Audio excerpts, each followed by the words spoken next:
Okay, welcome folks to a mobile edition of Free My Pain Now. I'm very lucky to have with us Dr. Tomas Hejina from Silverton, Oregon, and Dr. Michael Carter, who's right here in Atlanta, Georgia. Some of you have seen Dr. Carter on my previous Free My Pain Now episode. Today, we're really going to be focusing on the response to the COVID-19 and especially that cytokine storm that happens with this late stage effect. So I'm going to start with Dr. Michael Carter. Michael, what are you hearing? Is this something we need to be concerned about? Well, absolutely. I mean, of course, it's affecting mostly the older age group, but of course, in New York, we found that a good portion of those who are coming up positive and having symptoms are in I believe, the 18 to 59-year-old age group. And the issue with this is traditionally, from what we've heard, people with high blood pressure and diabetes are higher risk, and of course, but we really need to look at all of the underlying factors that can compromise one's immune system. So being a functional medicine doctor, really, delving deeply into, let's say, the root causes of various disease syndromes, even severe gut imbalances, or in our terminology, we call it dysbiosis. If that is not optimum, that's going to markedly reduce your body's ability to mount an appropriate immune response, because 70 to 80% of our immune system is actually located in the gut. So we actually have a lot of people walking around that are immunocompromised, and they just don't realize it, unfortunately. So yes, it is a great concern at this time. Some of the numbers are pretty staggering. They say that 80% of our population will contract this coronavirus. Mm-hmm. And they say 20% will have symptoms or severe symptoms, and 5% will be hospitalized in necessary ICU units. Yes. With a death rate of 1.5%. And Dr. Tomas, you are also a medical doctor. You worked at Cleveland Clinic. Give us your take on this. Well, we don't have a lot of experience, and just to relate, we have our countries that, and at least in Europe, I have a bunch of friends and a bunch of doctors' friends who are seeing this. So we have the news that is going to happen here, hopefully not as severe, and in a few weeks. So we can learn from our brother countries, and I don't like it. I don't like it what I'm seeing. Think so the government and what they're saying what to do is correct. I think so we're being cautious, and then I hope the best for this. I remember when I was employed on the clinic that they make me measure my face for the facial mask for a possible biological attack, and then that was 2005. I think it was 2007, and then I couldn't put two and two together. Now yes I do, and then it was it's like a movie that it just happened, So yeah, it's definitely scary. And I was listening to Peter Attia today. He's a medical doctor based out of New York City, and he said that we have to stop looking at this by country, right? We have to look at per city. Obviously right now, Manhattan, there's so many people, it's such a congested area, and really it's hitting it the hardest there.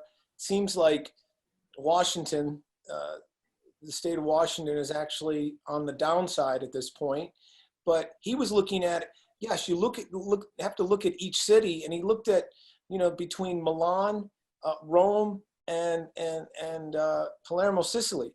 Uh, he said Milan had a death rate of 40 times what it was in Sicily. So different cities were able to really get a hold of this on the front end. And, you look at Seoul, Korea. In Korea, what they did is they only allowed one family member to go out and to get different essential foods and products that's necessary. So, we want to talk about what is an essential business, right? Obviously, we have certain different divisions in healthcare. Our nurses, which I'm so concerned about, our frontline defenders, the first line defenders, they're coming in contact with people and they're being infected. So now, I've heard a terrible rate of infection within our healthcare providers within New York City. So what can we do?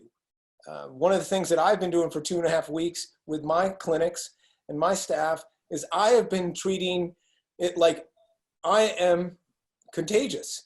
And I've been using a mask and gloves whenever I was anywhere traveling, going anywhere. Obviously, I'm grounded for the last 12, 13 days, but I think that's the only way we're going to slow it. The progression of this is if we are containing our own households, families. Well, I think that's to answer to that. The bigger the city, it's more difficult to contain the population. So the bigger cities are going to hit and are going to get impacted more and more and more than the small towns. Be honest with you, right here, everybody's following the rules. I live in a very small village, I wouldn't say town, and it's like 10,000, 11,000 people right here. We know each other. So if you are in the street, they know who you are and why you are in the street. But the big cities, at least in Argentina, that's what I'm seeing. I am in the south in the Patagonia, and then it's a small town like this, and then everybody's following the rules. But Buenos Aires, the big cities, there's lines of people on the freeways, and there is a chaos. It's like it's harder to contain the bigger populations, and then. I'm following all the precautions. You say what I'm taking care of. I don't know exactly what essential is. Essential is about time, and then time will rule out what essential is, because I was telling my patients yesterday that, medical is essential, but food is essential as medical. And if you don't have a refrigerator, maybe the refrigerator is essential too. So everything, time will become like more and more essential. And then we need to prioritize about what is essential now at this point. And we don't have to be selfish about it's like, okay, I want to get 3 refrigerators just in case the refrigerator will become essential in 3 or 4 months or 6 months or a year. And then and be conscious about that, and be really, really conscious about it. So yes, we have a discussion yesterday about different branches and the healthcare systems, about what branches are really essentials and what branches maybe they're not that essentials. And then it's a debate. It's a very long debate, and maybe time will answer to that question. Dr. Carter, do you have anything to add? So from my standpoint, enhancing one's immune system is very key, such as using extra vitamin C, vitamin D, cod liver oil. And there are a whole host. There are probably 40 different supplements that are out there that can enhance the body's ability to fight off various pathogens and so forth. Like Dr. Tomas, you are still seeing certain patients in pain. I thought it was wonderful what you're doing. We're doing that same thing in our interventional and chronic pain clinics here in Atlanta. But can you just discuss with our viewers what you're doing? Well, everybody needs to call the office first. There's no walk-ins. We need to do a triage on the phone. I had one with patients with a possible, active infection just coming in right here, if it's possible. I triage the patient on the phone, and then what we do is to make them wait on the parking lot, and then we bring one patient at a time, and then we disinfect everything. The people touch anything, the knobs in the bathroom, everything, and then and then the patient goes out. So we try as much as we can. We use masks, we use gloves, and one patient at a time, and everybody wait outside and then call before. If they need a medication, my nurse go outside the parking lot and give the medications through the window in the car to minimize all the risk. And that's what we're doing right now. I'd like to add a few things to what we just talking about the immune system, because I haven't talked to all my patients on Zoom yesterday. I do a podcast on Tuesdays and Thursday to the whole clinic. And then and there's 4 things that I mentioned. One of them is the most important, and then he was just mentioned, is the sleep. It's just really, really, really important. Second thing that I talked to all of them is nutrition. Nutrition and fasting, it will be, crucial at this time. And then it's very complicated because you're inside and we buying all this canned food and preserved food and limit fresh vegetables and stuff like that. So it's complicated. So we can mix that with a little bit of fasting. It will be the best strategy. Third thing is movement. People are on Netflix and in the couch in more than 6 hours or 8 hours a day. Can imagine what the DVT or the clots are going to be in the next six months. So movement, and doesn't need to be exercise, but just movement. Just stand up from the couch and sit down. If you do that 100 times, is plenty to activate your immune system. And the fourth thing that we are, what we say about the fear and what we say about immune system, and then the fear, is making a negative impact, a tremendous impact. Is the spiritual part of all this, and then it's a great time to connect to someone above you, with you and with your family.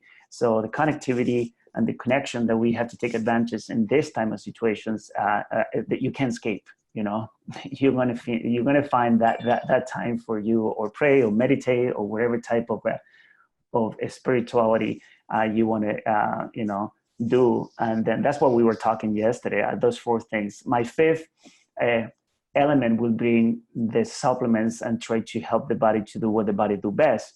But yes, supplements are really important, but if we forget about those 4 things, there's not enough vitamin C that's going to prevent anything if we don't sleep. It's not going to be enough vitamin C or whatever supplements that is going to substitute a very good meal, a homemade meal, or a laugh, or some very good news. Actually, we need to listen good news too. So that's right. But my concern is this: you see all these frontline mid-level nurses and providers that are triaging patients without protective. They started out without personal protective equipment, and now they're becoming ill. And I'm concerned that the same thing will happen to our chiropractors that aren't taking the precautionary measures. And God forbid that they are a carrier and don't have symptoms, but chiropractic, you're in that close space. So that is concerning to me. This is an important thing, and I think some people are downplaying it. Dr. Carter, anything? No, I totally agree with you. And yes, and I love the chiropractic network. Have learned from you and learned from numerous chiropractors from both mechanical adjustment benefits for the body, as well as the whole nutritional supplement realm.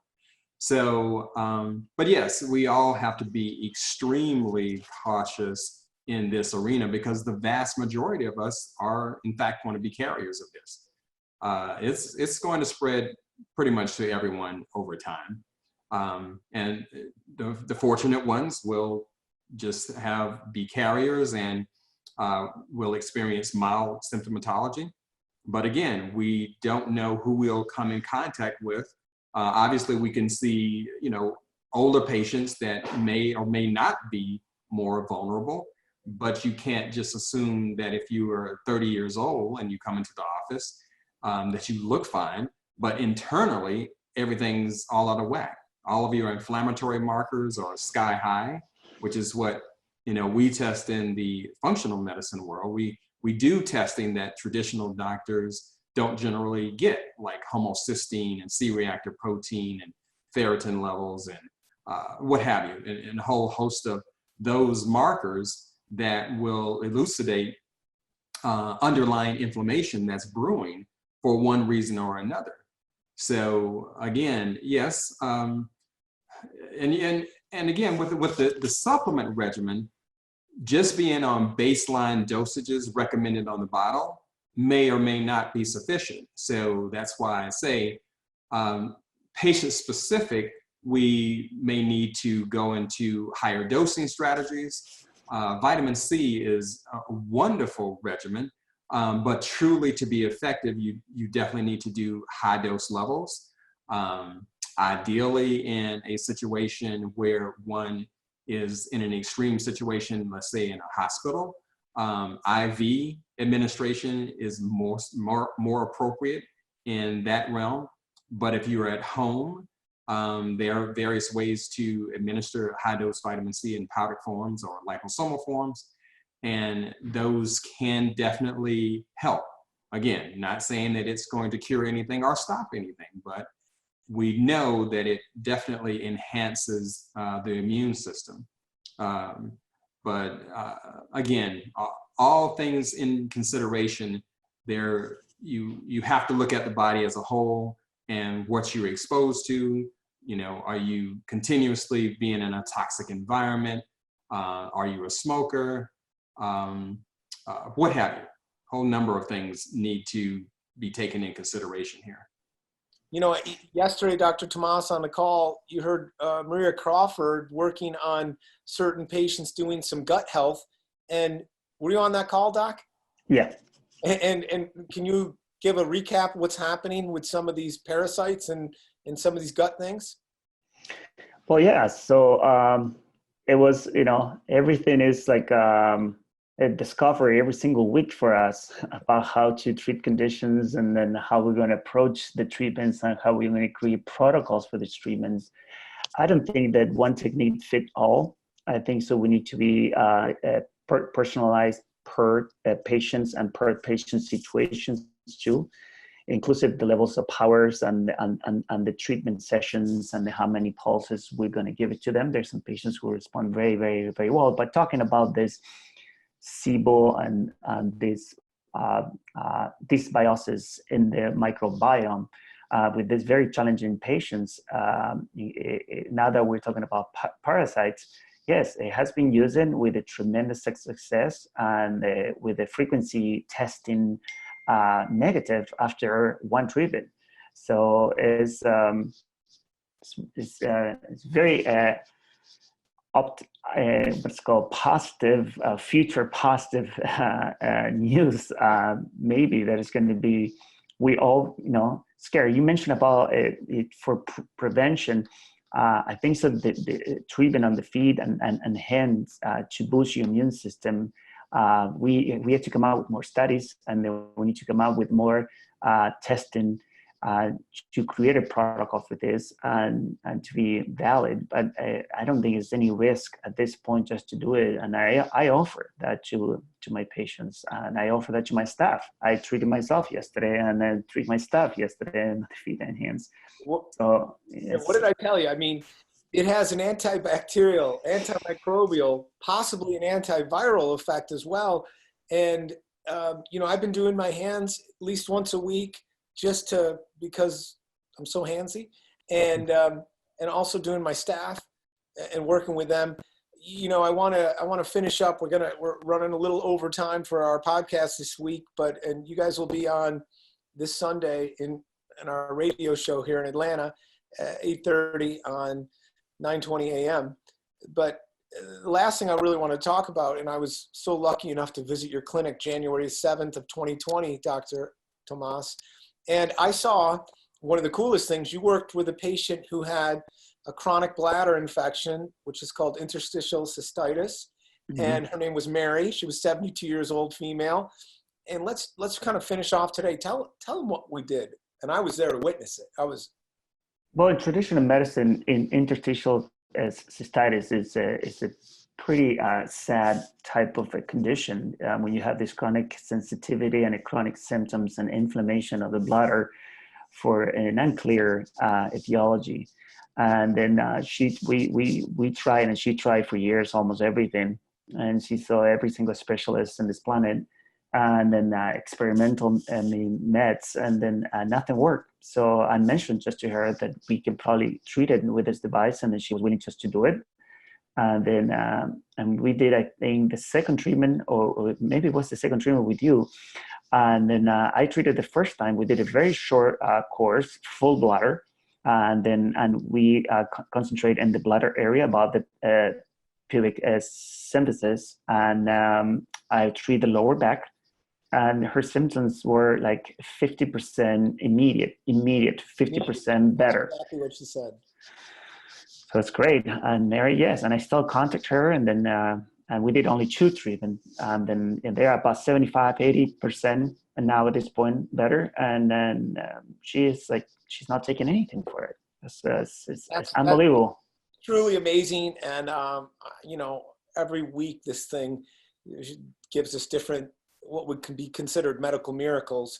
And I can't thank you both enough. I mean, I learn something every time I'm around you both, and I'm just so happy that we've been able to bring this device to both of your clinics, and you're helping so many people in different ways. And, you know, by the way, that treatment, and for other doctors that are watching or listening, you can go to Dr. Matt Doduro, my YouTube page, and you can see not only the treatment, but Mary's actual testimonial after that first treatment. Not to mention Chelsea, who, wonderful young lady. I think she's 39 years old. She had scoliosis at age 10. She had Harrington rods put in at age 14. So for 25 years, she had chronic pain from the rods that went in her spine. I was there. It was one of the most emotional, most beautiful things I've ever seen. And Chelsea can give us an update on Chelsea. She's doing great. Chelsea's doing great. That was only 1 treatment, by the way. And then it has been a few months, and then she's still doing great. Actually, she doesn't want to do anything. She's skiing with her family? And she's skiing with her family. She went with her old kids, you know, in a long time, and then she ski, and she felt great. Yeah. In an upcoming episode, we're going to talk about one of Dr. Carter's patients. Her name is Madison, correct, Doc? Yes. And she was paralyzed in a car accident about 18 months ago. And she's had some unbelievable response to our device. But that's a little teaser for upcoming. So, doctors, thank you both for taking time out of your busy schedules. Please keep your families and yourselves safe. We need you.